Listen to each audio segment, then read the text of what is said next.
So I'm choosing the 1993 Bruce Willis action thriller Striking Distance. It's sort of from that Die Hard period where Bruce Willis was making a lot of action films and a lot of thrillers. It didn't do too well at the box office. It was a bit of a bomb, and I think that's why it got forgotten about. Particularly considering he was involved in other films at the time like Pulp Fiction and Fifth Element and the Die Hard franchise, which were obviously much bigger successes. This is more closer to Hudson Hawk and a few of his bombs at the time.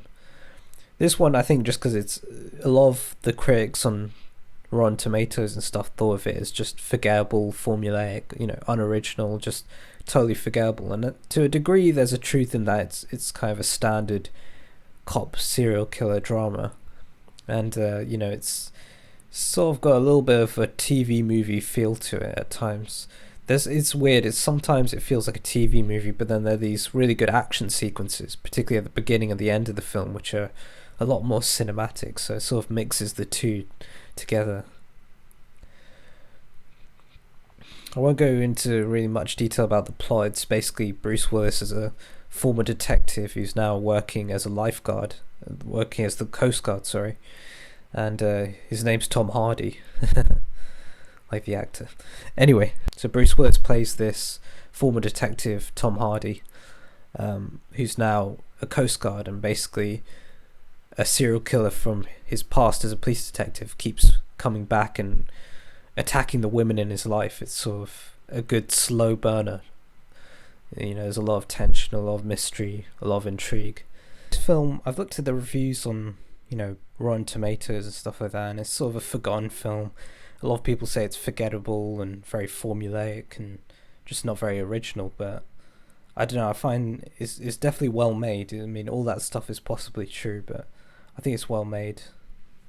I'd say the suspense and tension that's built up is really actually, first class. The director's called Rowdy Herrington, and he's the one who directed Roadhouse. That's probably his only other well-known film. He was like a gaffer and Best Boy, which is sort of like the electrician on the film set. It stars, Sarah Jessica Parker, who I think, is actually pretty good in the supporting role, as his partner. John Mahoney from Frasier is pretty much playing a very similar role. He plays the father character and also a cop. There's a few other good roles. I think Dennis Farina as Bruce Willis's uncle is a pretty strong presence. Tom Sizemore plays his cousin, who's a bit wilder. I think they're all good. Basically, Bruce Willis comes from a cop family in this film. I think the director actually does a pretty good job on this. I'm surprised he didn't have more big budget films under his career after this, because I mean, he builds the suspense quite well throughout, even though the twist is really obvious. I remember the first time I saw it, it wasn't that obvious to me, because I think I was saw it on TV when I was 12 or 13, but the twist is so obvious. I mean, if the person who turns out to be the killer in this film, you pretty much can tell who it is from the very first shot. It's that obvious. They just literally have no, there's all this mystery and intrigue, but at the end of the day, when you rewatch it, it's all there, big obvious hints of who it is. And it's a bit weird because when it is revealed at the end, it's definitely made out to be a big moment, like a big surprise, but it's so obvious actually in hindsight. It's ridiculous. I think he does a good job. I mean, there's a use of a song called Little Red Riding Hood, which is some sort of 1940s version of it, and it's really creepy when it comes on in the film. It's definitely, got negative reviews, but it was also sort of forgotten about because it just didn't make any money. It bombed at the box office. It was made for 30 million, and I think it made 24 million. And films that don't do well financially tend to also get forgotten as well. I think because Bruce Willis made bigger films around this time, Fifth Element, and we're going to make Pulp Fiction and Die Hard with a Vengeance. I think this is one of the lesser ones that can easily get forgotten about. I think it's got good action sequences. It's mainly bookended with this chase scene at the beginning and a chase scene at the end.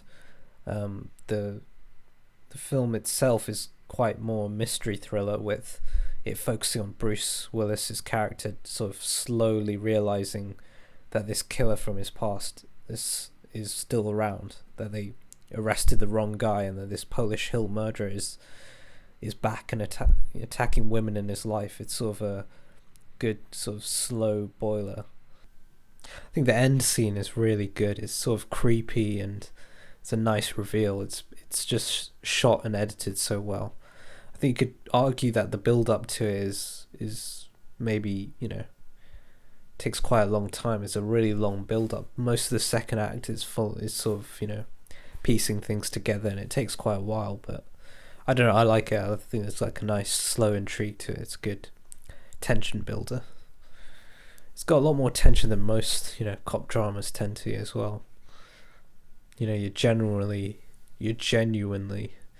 interested in, how it goes down and who's doing this and for what reason and all that. It's not as bland as I think people assume it will be. I think, if you look at it, the title, it seems like a generic, forgettable film on the surface, but when you actually watch it, it is. And that's why when I read some of these reviews, I wonder how much they really, actually watched it, or whether they just judged it beforehand and sort of wanted to write the negative review just because it's easier that way, maybe. So yeah, I think it's definitely worth the 102 minutes. It's just, a well-made thriller that, never got its due, but I think the biggest star of it isn't so much Bruce Willis or anything. I think it's the director. I think Rowdy Harrington, I would have liked to seen him given a bit of budget and a bit of, a good script, and, I think he would have, gone on to make some probably more noted films, but it's a shame. He's only known for this and Roadhouse. Probably only Roadhouse.